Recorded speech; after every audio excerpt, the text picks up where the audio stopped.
મોડાસાના college છાપરા વિસ્તારમાં તંત્ર દ્વારા મેગા ડિમોલેશન હાથ ધરવામાં આવ્યું। 24 જેટલા કાચા પાકા મકાનોના દબાણો હટાવવામાં આવ્યા। સ્થાનિકોના ઉગ્ર વિરોધ વચ્ચે પાલિકા તંત્રની પણ કડક કાર્યવાહી છે। 10 પોલીસ વાહનોના ચુસ્ત બંદોબસ્ત સાથે દબાણ હટાવવાની પણ કામગીરી કરવામાં આવી રહી છે। પ્રાંત અધિકારીના જણાવ્યા અનુસાર 2 વર્ષ પહેલા નોટિસ અપાઈ હતી। દબાણ દૂર કરવા માટે માર્ગ અને મકાન વિભાગ દ્વારા વિશેષ કવાયત હાથ ધરવામાં આવી છે।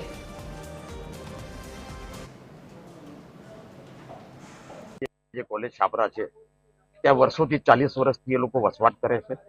ગરીબ માણસો છે, પોતાનું જીવન મજૂરી કરીને જ્યારે પોતાનું પસાર કરતા હોય ને એવા લોકો જ્યારે 40 વર્ષથી અહીંયા પોતાનો વસવાટ કરતા હોય ને એવા લોકોના દબાણો તોડવા માટે અગાઉ પણ નગરપાલિકા અને વહીવટીતંત્ર અહીંયા જ્યારે આવ્યું હતું અને ત્યારે એમને દબાણ તોડ્યું હતું અને એ વખતે સ્પષ્ટ વાત હતી કે આ દબાણ પૂરતું દબાણ છે, પરંતુ ન જાણે કેમ એમને આવા જ વિસ્તારો જોવા મળે છે। નોટિસનો પીરિયડ પૂરો થઈ ગયો છે એટલે નોટિસ પીરિયડ પૂરો થયા પછી આખરી 2 વર્ષથી આ જૂનો મુદ્દો છે। 2 વર્ષ જૂના મુદ્દામાં વૈકલ્પિક વ્યવસ્થા કરવાની જવાબદારી એમની પોતાની હતી, એમાં તંત્રની એમાં કોઈ જવાબદારી રહેતી નથી।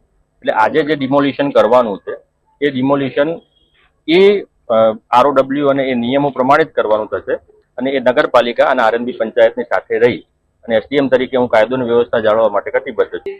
આ લોકો તો 6 ફૂટનો રોડ માંગતા હતા ને હવે 6 ફૂટ અમારા ઘર તોડો છે। અમે બાલ બચ્ચા લઈને કઈ જઈએ? અમે ઇન્દિરા વિકાસના રહીએ છીએ।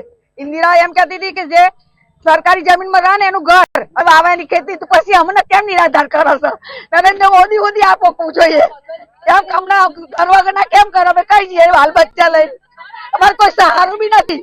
અમારા ઘરવાળા કરતલેરી લારી ફેરો મારો છોકરો કલર કામ કરે છે અને આવી રીતે વિતારે સાહેબ ના ચાલે। હું વિનંતી કરું કલેક્ટર સાહેબ ને અને નરેન્દ્રભાઈ મોદી ને બધાને કે મને ગમે ત્યાં આવું કરશો નહીં। જે દબાણ હતું એ અમને કીધું કાયદેસર અમે હટાવી દીધું, જાતે તોડીને આપી દીધું, બરોબર। પછી પાછું આ ઉકસેવામાં આવ્યું, કહેવામાં આવ્યું કે ખાલી કરી દો।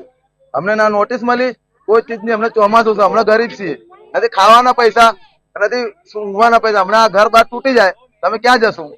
અમારું એ પોઝિશન છે કલેક્ટર સાહેબથી બધા સર સાહેબોને કે અમારી આ રિક્વેસ્ટ સાંભળે અને જે માપથી થતું હોય 6 મીટરનું 3 મીટરનું એ કાયદેસર લઈ લે અને બાકી બીજું અમારું બચાવવાની કોશિશ કરે। બસ અમારું આટલો આભાર।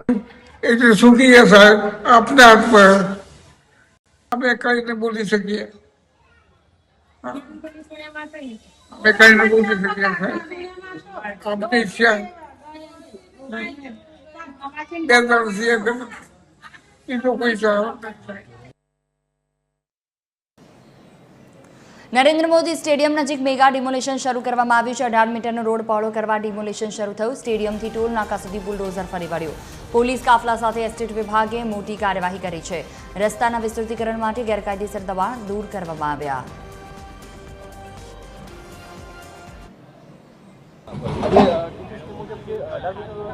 રસ્તો હતો એ રીડીપી મુજબ 61 મીટરનો થાય અને જીટીએમસી મુજબની નોટિસની પ્રક્રિયા પૂરી થઈ હતી એટલે હવે અમલીકરણની કાર્યવાહી હાથ ધરી છે।